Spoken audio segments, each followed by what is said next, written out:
ये था शारदा वैली का आखिरी नज़ारा और हम निकल पड़े थे अपने अगले प्यारे स्टेशन की तरफ।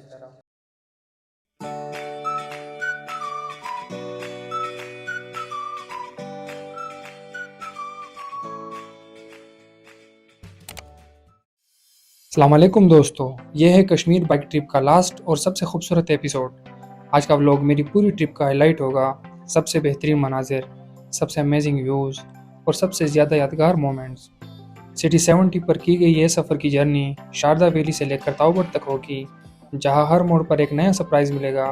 मुझे लगता है कि ये व्लॉग मेरी पूरी कश्मीर सीरीज़ का बेस्ट व्लॉग होगा और आपको भी सबसे ज़्यादा पसंद आएगा। चलिए फिर शुरू करते हैं इस एडवेंचर का आखिरी और सबसे खूबसूरत सफ़र।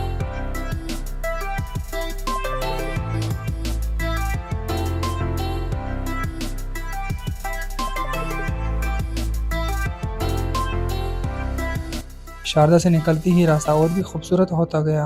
रास्ते में एक ज़बरदस्त आबशार आई, जिसका पानी इतना सफ़ेद था कि जैसे दूध बह रहा हो। मैंने इसका एक क्लोजअप शॉट लिया। पानी की रफ्तार और सफ़ेदी देखकर बस दिल चाहता था कि लम्हा रुक कर बस इसी को देखता रहूं।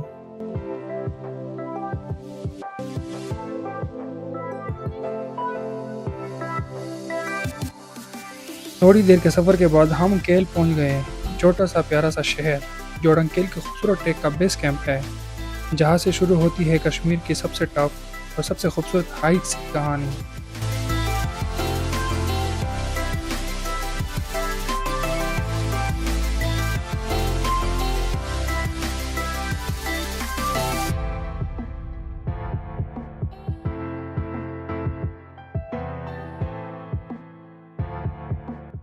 केल पहुंचने के बाद हमने अपना अगला चैलेंज शुरू किया, अड़ंकेल की हाइक। ये हाइक टोटल 4 घंटे की थी और वाकई बहुत टफ थी।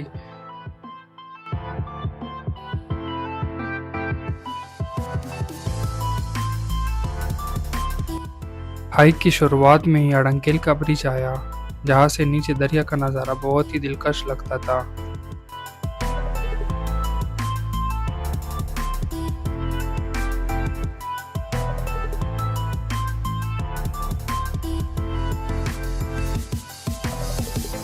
उसके बाद रास्ता फिर अपहिल शुरू हो गया। थकान बहुत थी, सांस फूल रहा था, लेकिन दिल खुश था क्योंकि हर मोड़ पर एक नया नज़ारा मिलता था। आखिरकार लगभग 4 घंटों की टफ हाइक के बाद हम अड़ंकेल के मेडोज तक पहुंच गए। थकान बहुत ज़्यादा थी, लेकिन जैसे ही आंखों के सामने ये मंजर आया, सारी थकान पल भर में दूर हो गई। हर तरफ हरियाली, मेडोज, ताजगी भरी हवा और इतनी शानदार ग्रीनरी के लगता था कि इंसान किसी और ही दुनिया में आ गया है।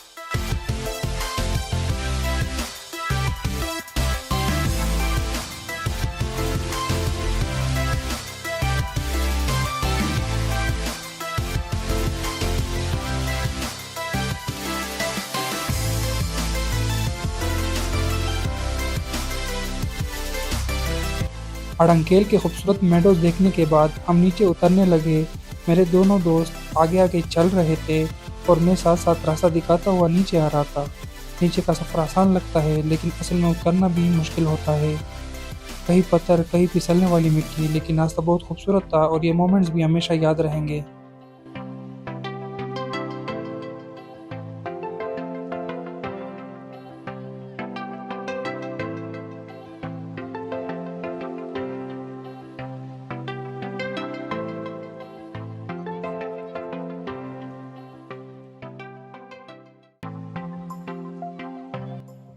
इसके बाद हमने अपना सफ़र दोबारा शुरू किया। मैं आगे अपनी बाइक पर था और मेरे दोनों दोस्त मेरी राइड रिकॉर्ड कर रहे थे।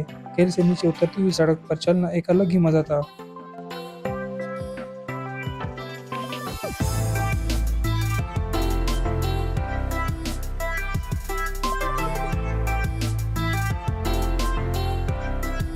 यहाँ पर एक चेक पोस्ट है जहाँ पहचान के लिए रुकना पड़ता है। साथ ही यह गाइड मैप भी लगा है, जिसमें केल से ताऊबड़ तक के तमाम मकामात और उनका फासला लिखा हुआ है। केल से ताऊबड़ का टोटल सफ़र तकरीबन 42 किलोमीटर है।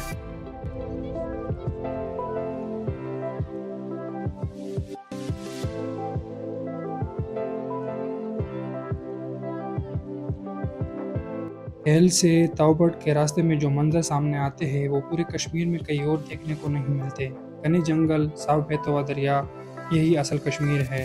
ये सफ़र वाकई इस ट्रिप का सबसे खूबसूरत हिस्सा है।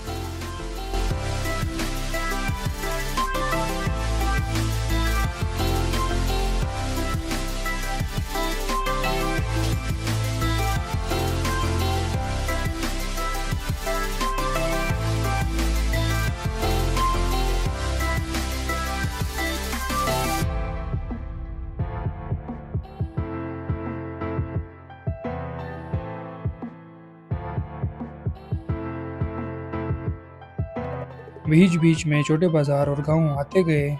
अगर रोड की बात करूं तो केल से ताऊबट तक का तकरीबन 27 से 30 किलोमीटर रास्ता कारपेटेड है, यानी गुजारे लायक और स्मूथ है। जबकि आखिरी 12 से 13 किलोमीटर ऑफ रोड है, लेकिन फिर भी उतना मुश्किल नहीं लगता।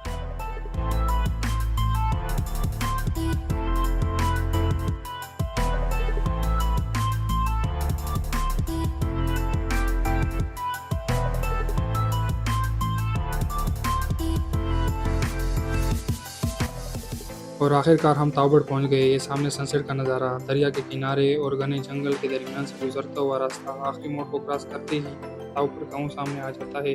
कश्मीर का वो हिस्सा जहां खूबसूरती अपनी इंतहा को पहुंच जाती है।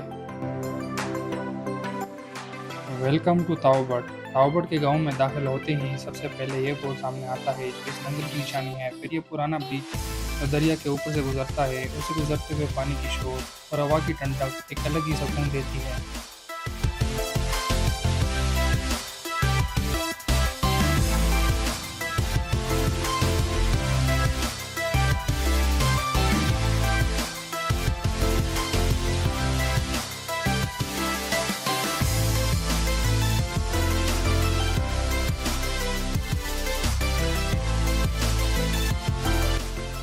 यहाँ मैं अपने दोस्तों के साथ थोड़ा रिलैक्स करता हूँ।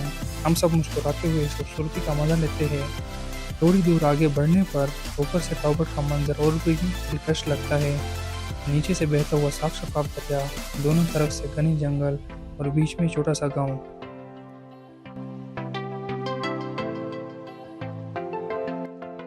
टावर से वापसी के रास्ते में एक जगह रोड ब्लॉक था। बहुत सारी गाड़ियाँ, बाइक्स और लोग एक साथ रुके हुए थे।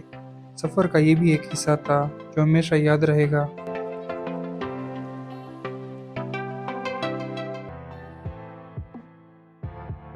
अगली सुबह मुजफ्फराबाद में बारिश ने पूरा शहर फ्रेश कर दिया था।